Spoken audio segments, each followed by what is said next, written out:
ओम नमः शिवाय गुरवे सच्चिदानंदमूर्तये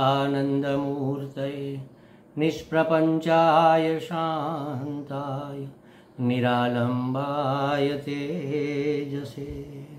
हरिओम प्रभु जी, आज के इस अध्यात्म परिषद में आप सबका स्वागत है। आज का प्रश्न भावनगर से विनू भाई मजीठिया जी का है।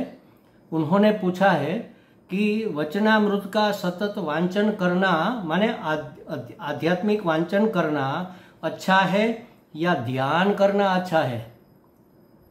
आध्यात्मिक वांचन करना अच्छा है माने वचनामृत वो स्वामीनारायण संप्रदाय में है और उसमें वचनामृत का महत्व होता है, तो उसका अध्ययन करना, उसका वांचन करना अच्छा है या ध्यान करना अच्छा है। देखो प्रभु जी, ये तो ऐसी बात हुई कि जैसे कोई पूछे कि रोटी खाना अच्छा है कि सब्जी खाना अच्छा है, तो दोनों अपनी अपनी जगह अच्छा है, दोनों साथ में ही करना होता है, दोनों करना ही होता है। लेकिन सिर्फ सब्जी से पेट नहीं भरता, रोटी खानी पड़ती है और सिर्फ रोटी से पोषण नहीं मिलता, सब्जी भी लेनी पड़ती है। तो इसी तरह ये दोनों चीज़ें अध्यात्म मार्ग के यात्री के लिए आवश्यक है। लेकिन आपने महत्व पूछा है तो हम इसकी कैटेगरी कर सकते हैं ऐसे कि ज़्यादा महत्वपूर्ण माने प्रथम मुख्य क्या है, उसके बाद क्या है और उसके बाद किसका महत्व है। देखो, जैसे हमारे शास्त्रों में कहा है कि परम की प्राप्ति के लिए अध्यात्म मार्ग की अध्यात्म लक्ष्य की सिद्धि के लिए श्रवण मनन निधिध्यासन।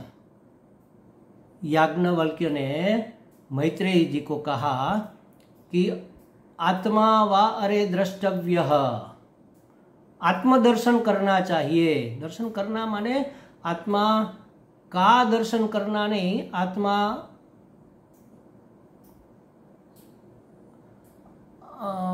आत्मदर्शन माने आत्मा को समझना चाहिए। ऐसे स्थूल रूप में ये आत्मा है, भगवान की मूर्ति के दर्शन करते हैं, ऐसे नहीं। भगवान के बारे में जो समझ है उसको स्पष्ट करना, यही दर्शन है। तो आत्मा वारे द्रष्टव्य, आत्मा का दर्शन करना चाहिए। तो भगवान आत्मा का दर्शन कैसे करे, तो बताया श्रोतव्य मंतव्य निधिध्यासितव्य। सुनना चाहिए उसके विषय में, कहाँ से, हमारे वेद और वेदांत के शास्त्रों का श्रवण करना चाहिए, किसी परंपरा प्राप्त सद्गुरु से। किसी से भी श्रवण नहीं करना चाहिए और किसी भी वस्तु का श्रवण नहीं करना चाहिए। वेद में जो लिखा गया है, वेदांत में जो बताया गया है, उसी शास्त्र का हमें, उसी बातों का हमें श्रवण करना चाहिए। श्रोतव्य, और श्रवण करने से हो जाएगा तो क्या नहीं होगा। और क्या करना चाहिए, मंतव्य, जो सुना है 1 घंटा सुना तो 100 घंटा उसका चिंतन मनन करो, उसके विषय में जो संशय है उसका निवारण करो, और फिर जो बातें स्पष्ट हो गई उसका निधिध्यासितव्य, उसका चिंतन करो, उसका निधिध्यासन करो, जिसको आपने यहाँ ध्यान कहा है। तो वचनामृत का वांचन करना या श्रवण करना एक पहला स्टेज हो गया, और अंतिम स्टेज हुआ ध्यान करना। फिर ध्यान करना चाहिए, लेकिन ध्यान हम किसका करेंगे और कब करेंगे, तो उसका पहले हमारे दिमाग में स्पष्टीकरण होना चाहिए कि हमें किसका ध्यान करना है और किस प्रकार करना है। हमें परम तत्व का ध्यान करना है, और परम तत्व क्या है, या तो परमात्मा का ध्यान करना है, परमात्मा क्या है, भगवान का ध्यान करना है तो भगवान क्या है, कैसा है, कहाँ है, किस तरह से हम उसको प्राप्त कर सकते हैं। ये सब बातें पहले समझनी पड़ेगी, और समझने के लिए मनन करना पड़ेगा। मनन हम किसका करेंगे, जिसका श्रवण किया है तो पहले श्रवण करना पड़ेगा। अब श्रवण में 2 बातें आती है, इस जमाने में तो 3 हो गई है। मुख्य 2 बातें हैं, एक तो वांचन करना भी श्रवण है, और किसी महात्मा के मुख से सुनना भी श्रवण है। तो प्रत्यक्ष श्रवण का अत्यंत महत्व है। नारद भक्ति दर्शन में भी नारद जी ने कहा कि सत्संग से उत्कृष्ट और कोई चीज नहीं है। अगर सब कुछ छोड़ना पड़े तो छोड़ देना चाहिए। सत्संग के बदले में कुछ महत्वपूर्ण नहीं है। ध्यान भी नहीं, चिंतन भी नहीं, सेवा पूजा भी नहीं, अर्चना भी नहीं, अनुष्ठान भी नहीं, सत्संग सबसे महत्वपूर्ण है, ऐसा भागवत जी में श्री भगवान ने भी कहा है।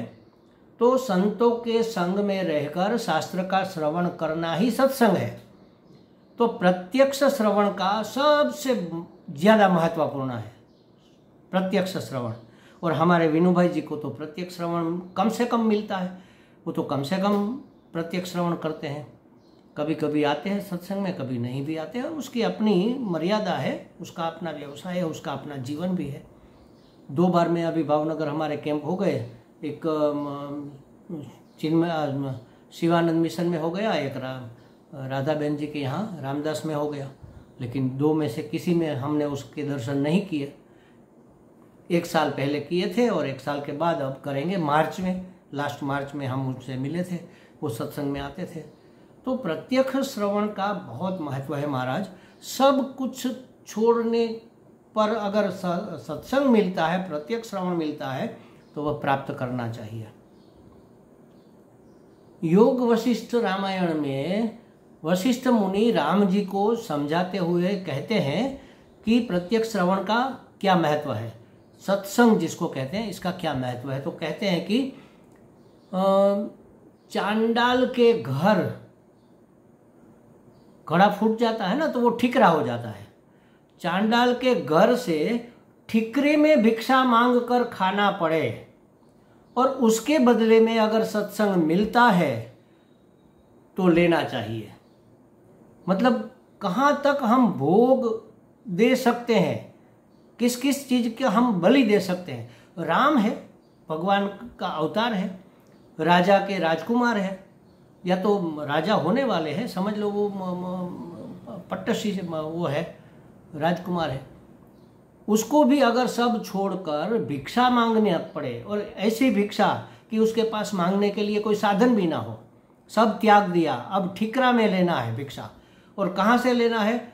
सबसे निम्न कोटि की जो मानी जाती है बस्ती, उसमें जाकर वहाँ से भिक्षा लेकर खाना पड़े, और उसके बदले में अगर सत्संग मिलता है तो छोड़ना नहीं चाहिए।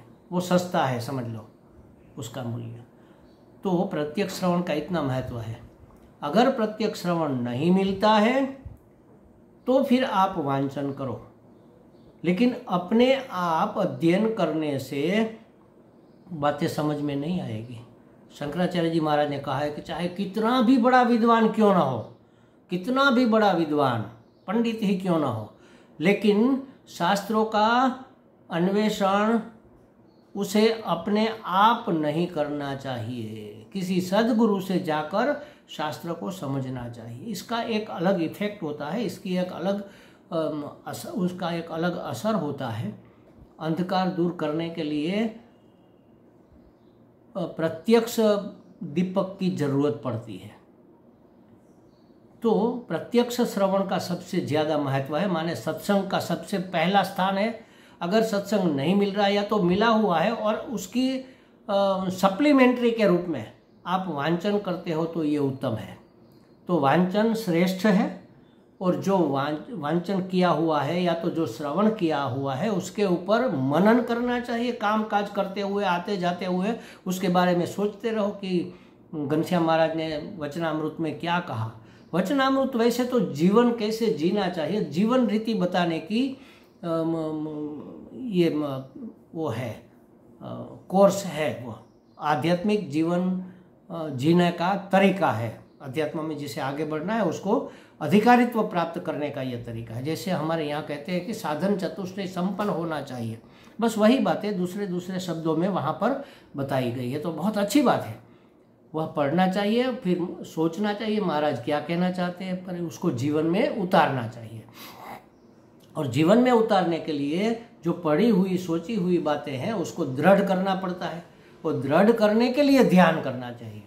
आँख मूंद कर एक जगह बैठकर ध्यान करेंगे महाराज का ध्यान करेंगे, फिर उसकी वचनामृत का ध्यान करेंगे कि भाई उसने क्या कहा है, इसका क्या मतलब हो सकता है, उसको मैं अपने जीवन में कैसे अप्लाई कर सकता हूँ, मेरी तुच्छता, मेरी क्षुद्रता, मेरी दीनता, हीनता कैसे त्याज्य है। मैं तो भगवान का, वो तो भक्त है ना, मतलब वो भक्ति मार्ग है, मैं तो भगवान का अंश हूँ, भगवान का भक्त हूँ, तो मुझे ये सब लघुता ग्रंथि से पीड़ित नहीं होना चाहिए। भगवान तो मेरे साथ है, मैं तो भगवान का लाडला बेटा हूँ, तो मैं क्यों अब दुखी हो जाऊँ। मैं तो हमेशा आनंद में रहने के लिए ही पैदा हुआ हूँ, मेरा अधिकार है आनंद, मेरा स्वरूप है आनंद, मेरा स्वभाव है आनंद, पूर्णता है मेरा आनंद, पूर्णता है मेरा स्वरूप। ये सब बातें जो हमने पढ़ी, जो हमने सोची, जो हमने समझी, उसको दृढ़ करने के लिए फिर ध्यान करना चाहिए।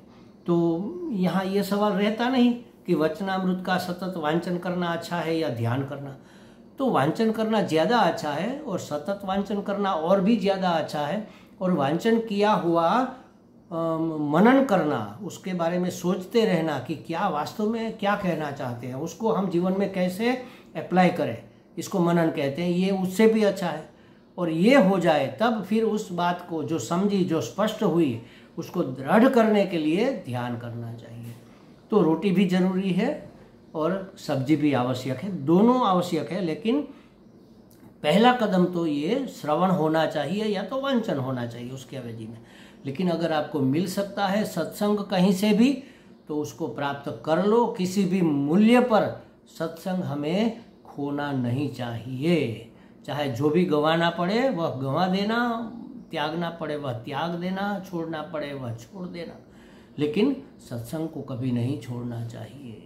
ऐसा हमारे शास्त्रों का, हमारे संतों का, हमारे सद्गुरुओं का, हमारे महर्षियों का, हमारे महात्माओं का और हमारे मार्गदर्शकों का ऐसा स्पष्ट आदेश है कि सत्संग और साधु का संग सबसे श्रेष्ठ है। उसको कभी भी छोड़ना नहीं चाहिए, किसी भी मूल्य पर उसको बनाए रखना, प्राप्त करते रहना चाहिए। हमें लगता है अब विनू भाई जी को स्पष्टता हो गई होगी कि अध्ययन करना और ध्यान करना कोई अलग अलग चीज़ नहीं है, लेकिन पहली चीज़ बेसिक जो वस्तु है वह श्रवण है।